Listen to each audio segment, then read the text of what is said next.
Hello friends, welcome back to my cooking channel.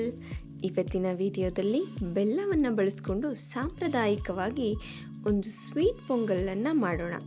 ಈ ಪೊಂಗಲನ್ನು ದೇವರ ನೈವೇದ್ಯಕ್ಕೆ ಥಟ್ಟಂತ ಮಾಡ್ಕೊಬೋದು.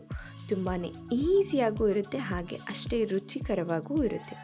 ಈ ಪೊಂಗಲನ್ನು ಮಾಡೋದಕ್ಕೆ ಒಂದು ಕುಕ್ಕರ್ಗೆ ಒಂದು ಚಿಕ್ಕ ಬಟ್ಟಲಷ್ಟು ಹೆಸರುಬೇಳೆ ಮತ್ತು ಅಷ್ಟೇ ಅಕ್ಕಿಯನ್ನು ಹಾಕಿ 3 ವಿಷಲ್ ತೊಗೊಂಡಿದ್ದೀನಿ. 3 ವಿಷಲ್ನ ನಂತರ ಕುಕ್ಕರ್ ತಣ್ಣಗಾದ್ಮೇಲೆ ತೆಗೆದ್ರೆ ನೋಡಿ ಎಷ್ಟು ಸಾಫ್ಟಾಗಿ ಬೆಂದಿದೆ ಅಲ್ವಾ. ನಾನು ಇದನ್ನು ಒಂದು ಸ್ಪೂನ್ನ ಸಹಾಯದಿಂದ ಹಾಗೆ ಸ್ವಲ್ಪ ಸ್ಮ್ಯಾಶ್ ಮಾಡ್ಕೊಳ್ತಾ ಇದ್ದೀನಿ. ಇದನ್ನು ಸ್ವಲ್ಪ ಸ್ಮ್ಯಾಶ್ ಮಾಡಿಕೊಂಡು ಪಕ್ಕಕ್ಕೆ ಎತ್ತಿಟ್ಕೊಂಡು ನಂತರ ಇದಕ್ಕೆ ಒಂದು ಬೌಲ್ ಆಗುವಷ್ಟು ಬೆಲ್ಲವನ್ನು ಒಂದು ಪಾತ್ರೆಯಲ್ಲಿ ಹಾಕ್ಕೊಂಡು ಒಂದು ಅರ್ಧ ಲೋಟದಷ್ಟು ನೀರನ್ನು ಹಾಕಿ ಬೆಲ್ಲವನ್ನು ಕರಗಿಸ್ಕೊಳ್ತಾ ಇದ್ದೀನಿ. ಬೆಲ್ಲವು ಸಂಪೂರ್ಣವಾಗಿ ಕರಗಿದ್ರೆ ಸಾಕು, ಯಾವುದೇ ರೀತಿಯಾಗಿ ಪಾಕ ಬರಿಸೋ ಅವಶ್ಯಕತೆ ಇರೋದಿಲ್ಲ. ಬೆಲ್ಲ ಸಂಪೂರ್ಣವಾಗಿ ಕರಗಿದ ಮೇಲೆ ಒಂದು ಸ್ಟ್ರೈನರ್ನ ಸಹಾಯದಿಂದ ನಾನು ಇದನ್ನು ಕುಕ್ಕರ್ಗೆ ಸೋಸ್ಕೊಳ್ತಿದ್ದೀನಿ.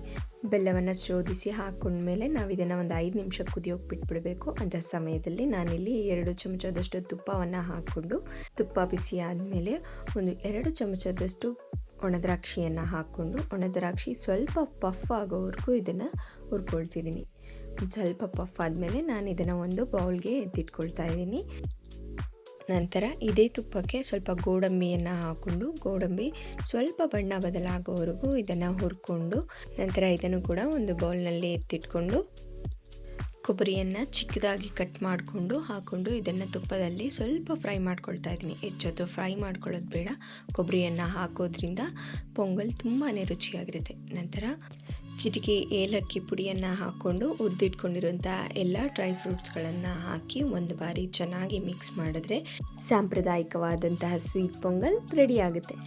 ನಿಮಗೆ ಬೇಕಂದರೆ ಇದರ ಮೇಲೆ 1 ಚಮಚದಷ್ಟು ತುಪ್ಪನ ಹಾಕ್ಕೊಂಡ್ರೆ ತುಂಬಾ ರುಚಿಯಾಗಿರುತ್ತೆ. ನೋಡಿದ್ರಲ್ಲ ಎಷ್ಟು ಸಿಂಪಲ್ಲಾಗಿ ಮತ್ತು ಎಷ್ಟು ವೇಗವಾಗಿ ಸ್ವೀಟ್ ಪೊಂಗಲನ್ನು ಸಾಂಪ್ರದಾಯಿಕವಾಗಿ ಮನೆಯಲ್ಲೇ ರೆಡಿ ಮಾಡ್ಕೊಳ್ಬಹುದು ಅಂತ. ಇಂತಹ ಇನ್ನಷ್ಟು ರೆಸಿಪಿಗಳಿಗಾಗಿ ಯಾರೇನೋ ನನ್ನ ಚಾನಲ್ನ ಸಬ್ಸ್ಕ್ರೈಬ್ ಮಾಡ್ಕೊಳ್ದೆ ನೋಡ್ತಿದ್ದೀರಾ, ತಪ್ಪದೇ ನನ್ನ ಚಾನಲನ್ನು ಸಬ್ಸ್ಕ್ರೈಬ್ ಮಾಡ್ಕೊಳ್ಳಿ ಮತ್ತು ಪಕ್ಕದಲ್ಲಿರುವಂತಹ ಬೆಲ್ ಐಕಾನ್ನ ಪ್ರೆಸ್ ಮಾಡಿ ಆಲ್ ಅನ್ನೋ ಆಪ್ಷನ್ನ ಸೆಲೆಕ್ಟ್ ಮಾಡ್ಕೊಳ್ಳಿ. ಈ ರೆಸಿಪಿ ಇಷ್ಟ ಆದರೆ ಈ ವಿಡಿಯೋಗೆ ಒಂದು ಲೈಕ್ ಕೊಡಿ ಮತ್ತು ಈ ರೆಸಿಪಿಯನ್ನು ನೀವು ಒಮ್ಮೆ ಟ್ರೈ ಮಾಡಿ ನೋಡಿ.